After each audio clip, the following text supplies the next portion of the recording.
Welcome to the Korean Atlas and History. Every week, we will take you on a journey throughout the Korean landscape, or back in time through Korea's history.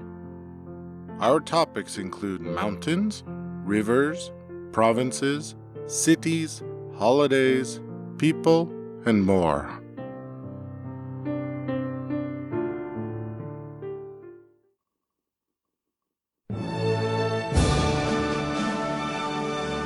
Today, on the Korean Atlas and History, North Korean provinces and special cities, North Korea.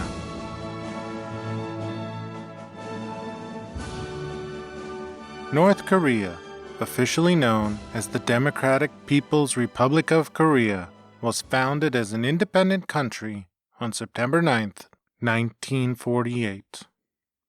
North Korea shares borders to the north with China and Russia, and to the south with South Korea, along the Korean Demilitarized Zone.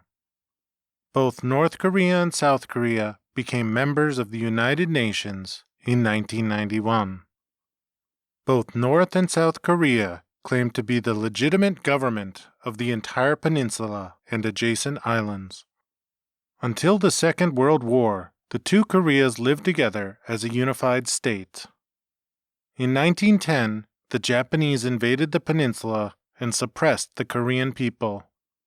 In the Second World War, the Allied powers of the Soviet Union and the United States fought against Japan and found themselves face to face at the Korean peninsula.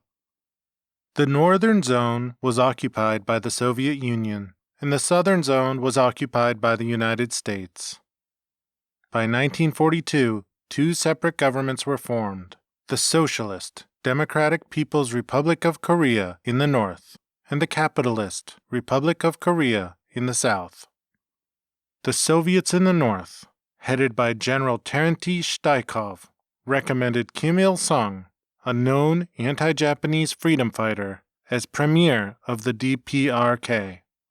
Shtaikov became the first Soviet ambassador to the DPRK. By 1949, Soviet forces had left the north, and most American forces had left the south. Yet Shtaikov suspected that Lee Syngman, the ruler of the south, would invade.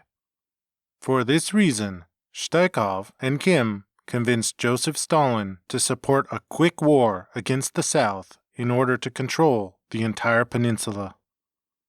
On June 25, 1950, North Korea invaded the South. United Nations forces quickly intervened and counterattacked in a push through North Korea and toward the border with China. As the UN forces neared China, Chinese forces supported the North Korean forces, which once again shifted the balance of the war.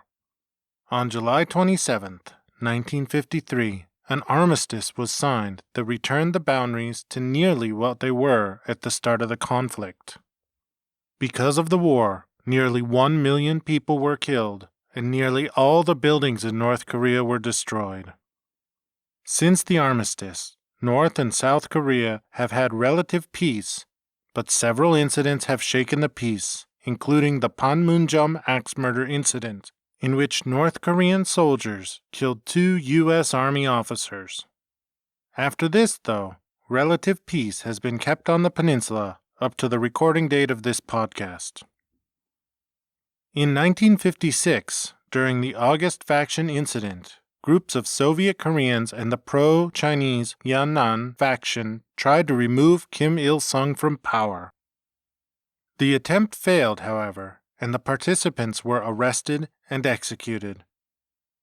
Through this, Kim was able to quash all opposition within the Central Party leadership. Following this incident, the Chinese troops began to withdraw, and by 1958, the Chinese had all withdrawn from North Korea. In October 1958, most scholars believe that North Korea was effectively an independent state, although it remained closely aligned with both China and the USSR.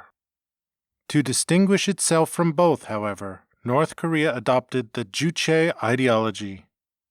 Juche translates to self-reliance. From the post-war period through the 1960s, North Korea had economic growth that was greater than its counterpart in the South.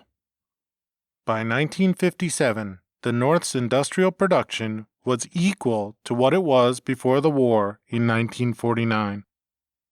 Relations with Japan had improved, and the North Korean won was revalued, holding higher status than the South Korean won. The 1970s, however, showed signs of slowing, and by the 1980s, North Korea was stagnating. In 1991, the Soviet Union was dissolved and stopped all aid to North Korea, which nearly collapsed the country. To counteract this problem, North Korea began trading with China once again, but the Chinese could not afford to provide enough food to meet the demands of North Korea. In 1992, Kim Jong-il began taking over various state tasks from his father, Kim Il-sung, as Kim Il-sung's health deteriorated. In 1994, Kim Il-sung died, and Kim Jong-il declared a 3-year mourning period before he officially took control in 1997. Through the late 1990s, flooding caused extensive damage to crops and infrastructure, which led to widespread famine in the state. In 1996, the government accepted UN food aid and reluctantly tolerated illegal black markets. The people of North Korea began to become disillusioned with their government. In 2000, U.S. policies towards North Korea dramatically changed. The Bush administration rejected the South's Sunshine Policy toward North Korea. The Sunshine Policy was a policy the South launched in 1998 under President Kim Dae-jung. The goal of the policy was to engage North Korea through cooperation rather than maintaining a conservative stance. Along with rejecting the Sunshine Policy, the Bush administration began treating North Korea as a rogue state. Whether because of policy changes or other reasons, the North emphasized the attainment of nuclear weapons. Policy changed again when Barack Obama was elected the President of the United States. The U.S. then adopted a policy of strategic patience with North Korea. In 2011, Kim Jong-il died of a heart attack and was succeeded by his son, Kim Jong-un. Tensions slowly escalated until coming to a head with President Donald Trump in 2017. At the time of this recording, North Korea, South Korea, and the United States remain distanced, yet nearly at peace. The geography of North Korea is crisscrossed with mountain ranges. More than 80% of North Korea is composed of mountains and uplands, separated into deep, narrow valleys. The highest point is Mount Baekdu, a volcanic mountain 2,744 meters or 9,003 feet above sea level. The longest river is the Amnok River. The coastal plains are wide in the west and discontinuous in the east. Forests cover over 70% of the country. North Korea's administrative divisions are organized into 3 hierarchical levels.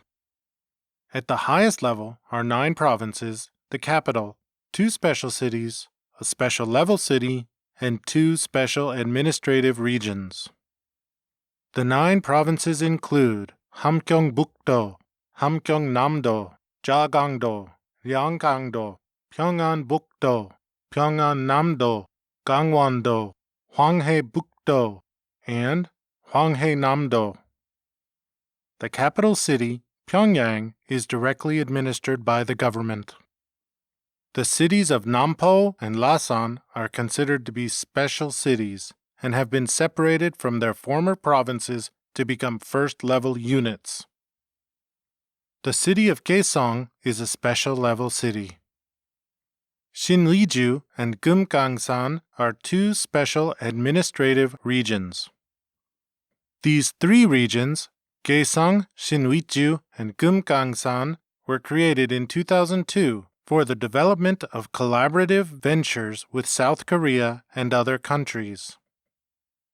The second level of North Korea's administrative divisions includes cities, counties, wards, and districts.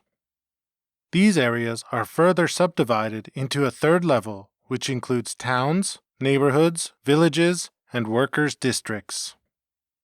The country of North Korea truly has a beautiful and scenic landscape. The country itself has suffered many hardships in the past, but hopes of recovery and reunification with the South still remains. Only time will tell what will happen in the North.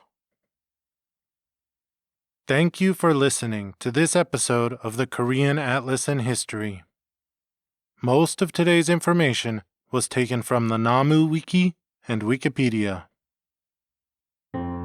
We hope you have enjoyed the Korean Atlas and History. If you want to learn more or study the Korean names of these places, check out our Memrise tool. That's MEMRISE.com and search for Korean Atlas and History.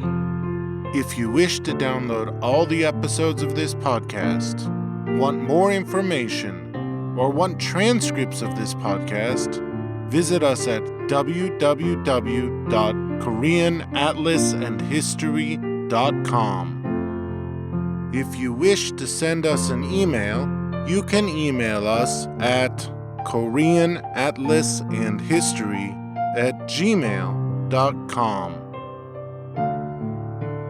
Thanks again for listening, and we'll see you next time.